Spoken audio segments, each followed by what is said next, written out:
Hai anak-anak, Assalamualaikum. Bertemu kembali dengan Bu Dini, masih tetap ya dalam pelajaran Bahasa Indonesia kelas 8. Nah, bagaimana nih kabarnya semua? Semoga saja kalian semua sehat ya dalam lindungan Allah Subhanahu wa Ta'ala. Amin. Baik anak-anak, pada kesempatan kali ini Ibu akan menjelaskan tentang teks eksposisi. Nah, pasti di antara kalian semua belum paham atau belum akrab ya dengan teks eksposisi karena materi ini baru kalian terima pada kelas 8. Nah, pada hari ini juga Ibu akan menjelaskan tentang unsur-unsur teks eksposisi dan juga pola pengembangannya. Sebagai gambaran tentang teks eksposisi, silakan kalian simak dulu tayangan video berikut ini.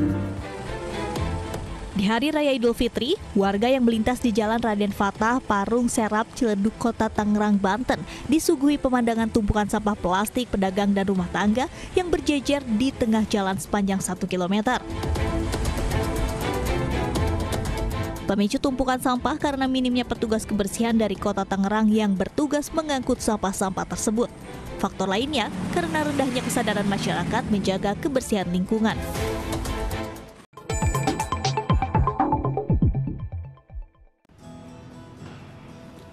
Nah anak-anak, setelah kalian menyimak tayangan video tadi, bagaimana sih pendapat kalian tentang video tersebut?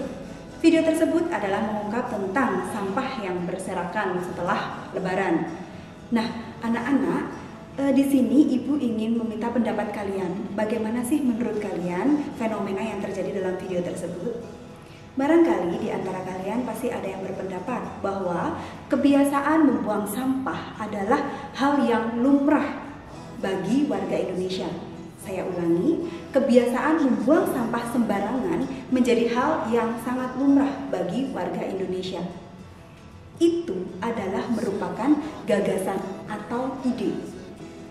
Apakah ide tersebut bisa diterima, bisa dipercaya? Harus ada bukti yang mendukung. Nah, buktinya apa? Buktinya tadi bisa dilihat dalam video adalah tumpukan sampah di tengah jalan yang sangat banyak. Itu adalah fakta. Fakta adalah bukti, ya, atau sesuatu hal yang benar-benar terjadi. Baik, itu tadi adalah gambaran tentang teks eksposisi yang terdiri dari gagasan dan juga fakta.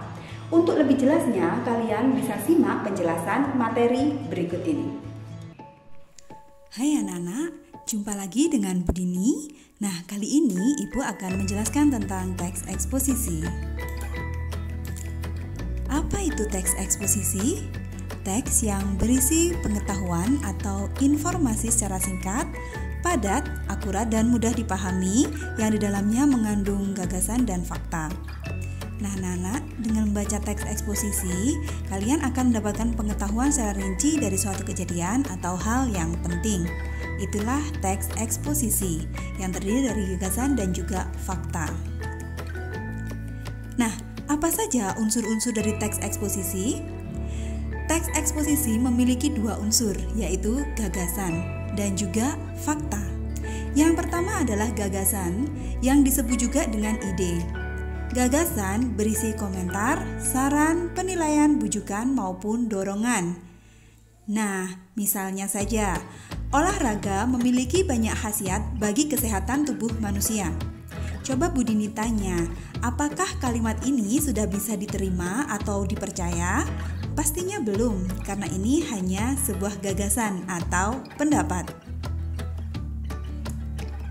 Unsur yang kedua adalah fakta. Apa itu fakta? Fakta merupakan data dari keadaan nyata yang terbukti telah terjadi dan menjadi suatu kenyataan. Artinya, fakta adalah sesuatu yang benar-benar sudah terjadi dan terbukti. Contohnya, berdasarkan hasil penelitian, olahraga nyatanya dapat meningkatkan metabolisme badan yang dapat menghindarkan seseorang dari penyakit kognitif semacam penyusutan sistem kerja otak serta pikun. Nah, data ini merupakan fakta karena berdasarkan hasil penelitian dan sudah teruji. Itu tadi adalah unsur-unsur teks eksposisi, yaitu gagasan dan fakta. Selanjutnya adalah pola pengembangan teks eksposisi. Ada 4 pola. Yang pertama, umum khusus. khusus umum, ilustrasi, dan juga perbandingan. Selanjutnya akan Ibu Dini jelaskan. Pola umum khusus diawali dengan simpulan yang berisi gagasan utama, diikuti dengan bukti, fakta, dan contoh pada gagasan pendukungnya. Artinya, simpulan berada di awal kalimat.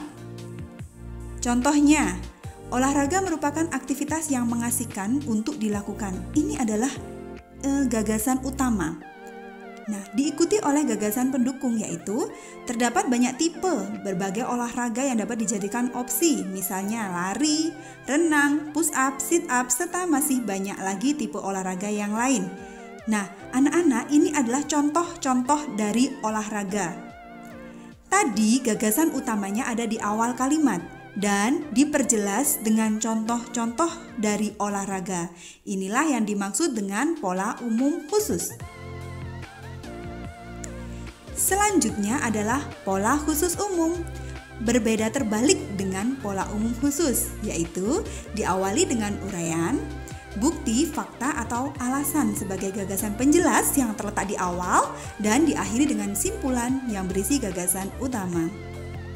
Contohnya, olahraga memiliki banyak khasiat untuk meningkatkan mood seseorang. Selain itu, menghindarkan seseorang dari berbagai macam penyakit dan dapat meningkatkan metabolisme tubuh manusia. Dengan demikian, banyak sekali khasiat olahraga pada tubuh manusia. Perhatikan kalimat terakhir.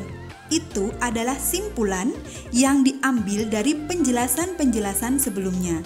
Inilah yang dimaksud dengan pola khusus umum. Yang ketiga adalah pola ilustrasi. Pola ilustrasi menjelaskan informasi dengan ilustrasi atau contoh.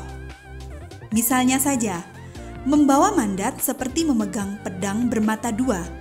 Di sini ada pengibaratan atau contoh atau pengilustrasian, yaitu membawa mandat dengan memegang pedang bermata dua. Saya lanjutkan, jika kita dapat menggunakan dengan benar, itu akan menguntungkan kita dan banyak orang. Inilah contoh paragraf ilustrasi. Yang terakhir adalah pola perbandingan. Membahas dua hal berdasarkan persamaan dan perbedaannya. Contoh, susu kambing memiliki manfaat yang sama dengan susu sapi. Keduanya memiliki kandungan kalsium yang cukup. Sama seperti susu sapi, susu kambing sangat cocok untuk diminum untuk memperkuat massa tulang dan menambah tinggi badan. Di sini yang dijelaskan adalah persamaan antara susu kambing dengan susu sapi. Nah, cukup mudah bukan mempelajari unsur-unsur teks eksposisi dan juga pola pengembangan paragrafnya. Nah, baik anak-anak, setelah menyimak tayangan materi tadi, tentunya kalian paham kan apa itu teks eksposisi? Ya, teks eksposisi adalah teks yang berisi informasi atau pengetahuan yang ditulis secara singkat, padat, jelas, dan akurat, serta di dalamnya terdapat gagasan dan juga fakta. Itulah unsur dari teks eksposisi, yaitu terdapat gagasan dan fakta. Apa itu gagasan? Langsung saja Bu Dini contohkan. Di sini ada sebuah kalimat. Membuang sampah sembarangan sepertinya sudah menjadi hal yang biasa dilakukan oleh warga Indonesia. Nah, ini merupakan gagasan. Mengapa? Karena ini hanya sebuah pendapat. Apakah kebenarannya bisa dipastikan?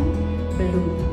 Ya, kebenaran bisa dipastikan dengan adanya sebuah fakta.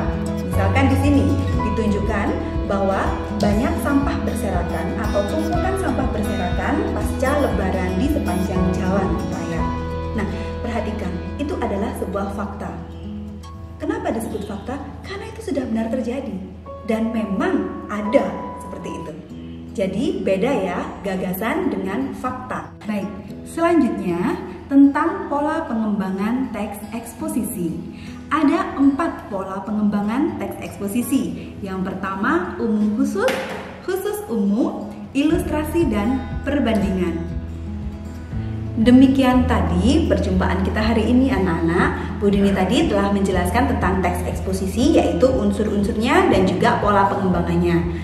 Insya Allah kalian sudah paham ya. Nanti kalian bisa ulas kembali dan kalian pelajari kembali. Jangan lupa untuk tetap belajar di rumah, tetap semangat dan juga tetap jaga kesehatan. Bu Dini minta maaf bila pada penyampaiannya tadi Bu Dini banyak melakukan kesalahan.